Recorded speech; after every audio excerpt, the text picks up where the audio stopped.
오늘 주신 하나님 말씀 시편 95편 1절로 11절의 말씀 한 절씩 교도하겠습니다.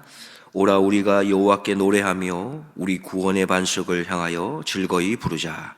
우리가 감사함으로 그 앞에 나아가며 시로 그를 향하여 즐거이 부르자. 대저 여호와는 크신 하나님이시요 모든 신 위에 크신 왕이시로다. 땅의 깊은 곳이 그 위에 있으며 산들의 높은 것도 그의 것이로다. 바다가 그의 것이라 그가 만드셨고 육지도 그의 손이 지으셨도다. 오라 우리가 굽혀 경배하며 우리를 지으신 여호와 앞에 무릎을 꿇자. 대저 저는 우리 하나님이시요 우리는 그의 기르시는 백성이며 그 손의 양이라. 너희가 오늘날 그 음성 듣기를 원하노라. 이르시기를 너희는 무리바에서와 같이 또 광야 마사의 날과 같이 너희 마음을 강팍하게 말지어다. 그때에 너희 열조가 나를 시험하며 나를 탐지하고 나의 행사를 보았도다. 내가 40년을 그 세대로 인하여 근심하여 이르기를 저희는 마음이 미혹된 백성이라 내 도를 알지 못한다 하였도다. 같이 봅니다. 그러므로 내가 노하여 맹세하기를 저희는 내 안식에 들어오지 못하리라 하였도다. 아멘. 오늘 말씀 크게 두 부분으로 생각해 볼 수 있겠습니다.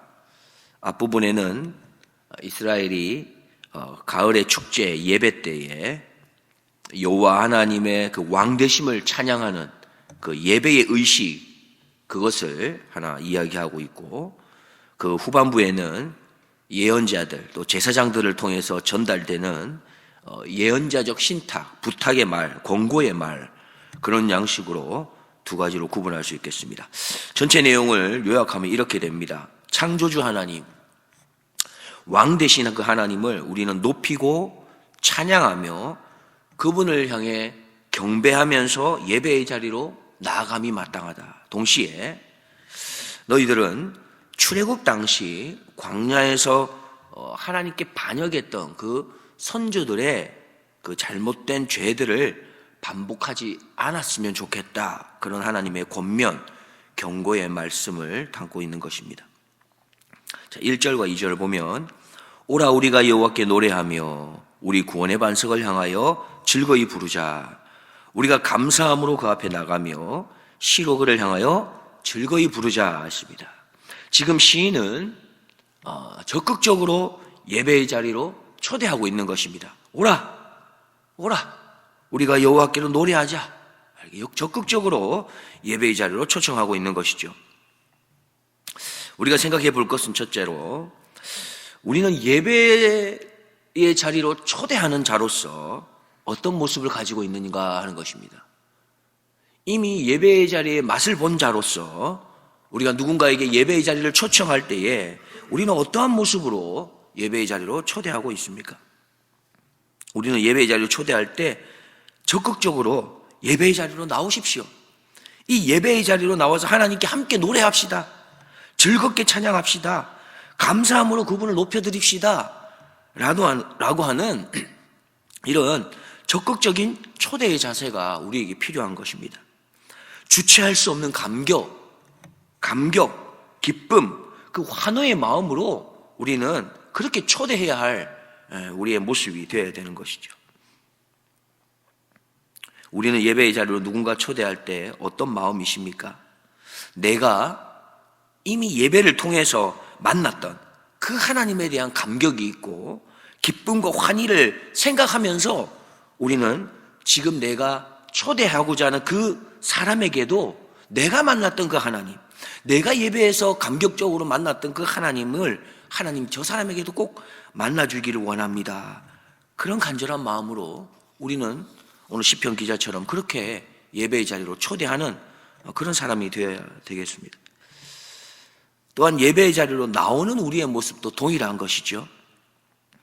하나님을 만난 사람이기 때문에 우리에게는 구원의 은총이 이미 임한 사람들이기 때문에 내 안에 예수님을 모신 사람이기 때문에 그런 자들이 예배의 자리로 나올 때는 어떻게 나와야겠습니까?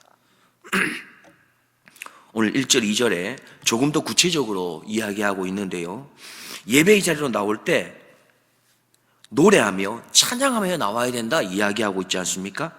오라 우리가 여호와께 노래하며 1절 끝부분에도 부르자, 2절 끝부분에서도 부르자 하면서 예배의 자리는 찬양이 있어야 되는 것을 말하고 있습니다.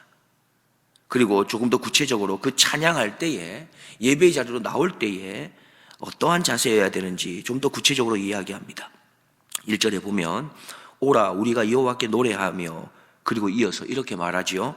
우리 구원의 반석을 향하여 라고 했습니다. 예배의 자리로 나와서 우리가 찬양해야 되는데 그 찬양할 때에 내 안에 간직하고 있어야 될 마음이 무엇이냐 하면 바로 나를 구원하신 그 하나님을 향하여 내가 찬양한다. 그 마음을 담고 우리는 찬양해야 된다고 말씀하고 있습니다. 구원의 감격을 가진 찬양이어야 한다 말씀합니다. 또한 1절 마지막 절 그리고 2절 마지막 절에 보면 어떻게 부르자고 말하고 있습니까? 즐겁게 부르자 두 번이나 강조해서 말하고 있습니다. 두 번이나 말하는 것은 강조하는 것이죠. 우리가 찬양할 때는 구원의 감격으로 찬양해야 되는데 또한 한 가지가 더 필요한데 우리 안에 그 기쁨을 가지고 하나님을 높이고 찬양해야 한다 말씀합니다. 그리고 2절에 한 가지 더 추가하고 있습니다. 2절 첫 부분에 보면 우리가 감사함으로 그 앞에 나가며, 무슨 말입니까? 우리가 예배자로 하나님께 찬양할 때 반드시 있어야 될 마음은 감사의 마음을 가지고 우리가 찬양해야 된다고 말씀하고 있습니다. 그렇습니다. 구원의 은혜를 받은 자들의 찬양, 그 찬양 안에는 무엇이 들어가 있는 찬양이어야겠습니까? 하나님, 나를 구원해 주신 하나님께 내가 찬양합니다. 이 마음을 가지고 찬양해야 되는 것이죠. 또한 찬양할 때는 주체할 수 없는 감격과 감사, 기쁨과 환호의 마음으로 우리는 찬양해야 하는 것입니다.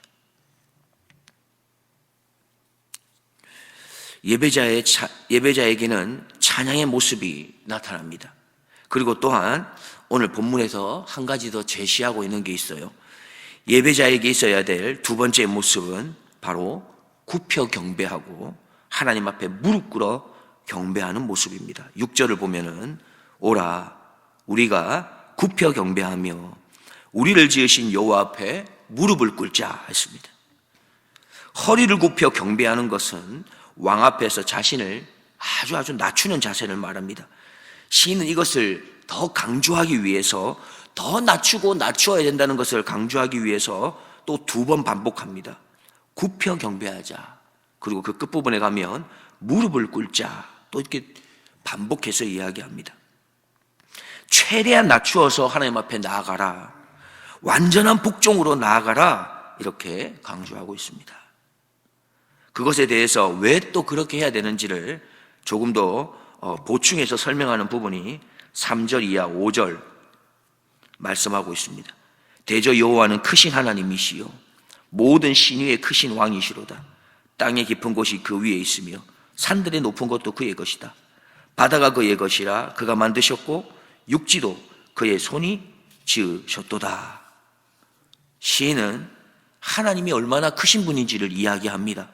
창조주 되심을 말하지요.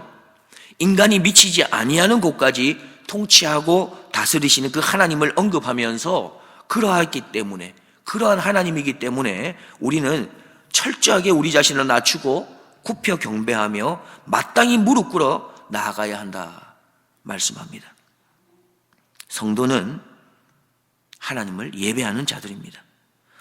성도의 예배에는 반드시 하나님을 향한 찬양과 또한 하나님을 굽혀 경배하며 꿇어 경배하는 그 모습으로 나아가야 하는 것이죠. 지금 내가 드리는 예배에는 나를 구원하신 하나님을 향한 그 주체할 수 없는 감격과 감사, 기쁨과 환호가 표현되고 있습니까?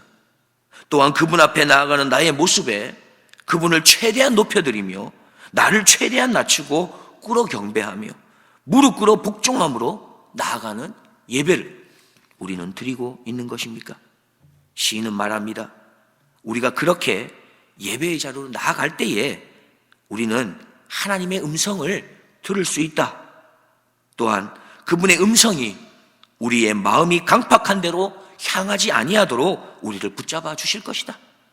우리의 마음이 미혹되지 않도록 지켜주실 것이다. 그렇게 해서 우리가 하나님의 뜻을 바르게 깨달을 수 있도록 우리를 인도해 주실 것이다 말합니다. 시인은 말합니다. 예배를 온전히 회복하지 못하여서 하나님의 음성을 제대로 듣지 못한 출애굽한 이스라엘 백성들은 결국 마음이 강팍해졌으며 마음이 미혹되어 하나님의 도를 알지 못하는 지경에 이르러 결국 하나님의 심판에 이르렀다. 하나님의 심판을 피하지 못했다라고 경고합니다. 그 내용이 7절 이하 11절의 말씀인데요. 함께 잠깐 보겠습니다. 대저 저는 우리 하나님이시요 우리는 그의 기르시는 백성이며 그의 손의 양이라. 너희가 오늘날 그 음성 듣기를 원하노라. 시인은 예배의 자리를 통해 그 음성 듣기를 원한다고 초청합니다. 8절에 이르시기를 너희는 무리바에서와 같이 또 광야 마사의 날과 같이 너희 마음을 강팍하게 하지 말아라 말씀하시죠. 9절입니다. 그때 너희 열조가 나를 시험하며 나를 탐지하고 나의 행사를 보았도다. 내가 40년을 그 세대로 인하여 근심하여 이르기를 저희는 마음이 미혹된 백성이라 내 도를 알지 못한다 하였도다. 그러므로 내가 노하여 맹세하기를 저희는 내 안식에 들어오지 못하리라 하였도다 라면서 경고하고 계십니다. 보스턴 지역에 유명한 설교가 능력 있는 말씀을 전하는 큰 교회의 담임 목사님이 계셨습니다. 그래서 그 목사님은 설교를 준비하는 데만 해도 많은 시간이 걸렸고요. 한 번은 사무실에서 열심히 설교를 준비하시다가 깜빡 책상에서 잠이 들었습니다. 그리고는 꿈을 꾸게 되셨어요. 꿈을 꾸는데도 교회당에 많은 사람들이 모여서 같이 예배드리는 그런 꿈을 꿉니다. 그런데 유독 그날은 30세 정도로 보이는 한 젊은이에게 자꾸만 눈이 가는 겁니다. 그래서 예배를 마치고 그 젊은이를 만나보려고 생각했었죠. 그래서 예배를 마치고 사람들이 다 나가는데 아무리 둘러 찾아봐도 그 사람을 찾지 못합니다. 그래서 안내위원에게 묻게 됩니다. 그 낯선 사람이 누군지 아느냐고. 그러자 이렇게 안내위원이 얘기했습니다. 아, 그 사람요, 알고 말고요. 바로 그 사람은 예수라고 하는 사람입니다. 그 예수라고 하는 그 소리를 듣자 목사님이 깜짝 놀라서 꿈에서 깨게 됩니다. 그 다음부터 목사님은 그 회중 가운데 예배를 드리러 오는 성도님들 가운데 예수님께서 오셔서 앉아 계시다고 하는 그 믿음으로 설교를 했다고 합니다. 뿐만 아니라 교인들도 예수님을 예배의 그 중심에 늘 모시고 있음을 그렇게 기억하면서 예배 생활을 했다고 합니다. 우리가 드리는 예배에 예수님께서 함께 예배를 드리고 계신다는 이 사실을 마음에 간직하고 예배를 드린다면 바로 그 예배가 신령과 진정의 예배, 마음과 목숨과 힘과 뜻을 다하여 드리는 예배가 되지 않겠습니까? 구원의 감격과 기쁨이 넘치고 온전한 무릎 꿇음의 경배와 찬양의 예배가 바로 예수님과 함께 드린다고 하는 그 예배의 마음으로 나아가는 그 예배가 될 것입니다. 함께 기도하겠습니다. 하나님 아버지 감사합니다. 오늘도 우리를 예배의 자리로 초대해 주시고 예배를 통해서 하나님의 음성 듣게 하시니 감사드립니다. 구원의 하나님을 향한 감사와 기쁨의 그 찬양으로 예배하게 하시고 참된 낮아짐으로 무릎 꿇어 경배하는 예배로 나아가게 하심을 감사드립니다. 원하옵기는 주님의 백성인 우리들이 날마다 예배에 승리하게 하여 주옵소서. 그리하여 우리의 강팍한 마음이 부드러워지고 세상의 미혹에서도 넉넉히 승리하게 도와주옵소서. 무엇보다 하나님의 하나님의 뜻을 깨달아서 다윗처럼 하나님의 마음에 합한 자로 살아가는 참된 예배자의 삶을 살아내게 하여 주시옵소서. 나의 구원자이시며 나의 찬양과 경배를 받으시기에 합당하신 나의 구주 예수 그리스도의 이름으로 기도드리옵나이다.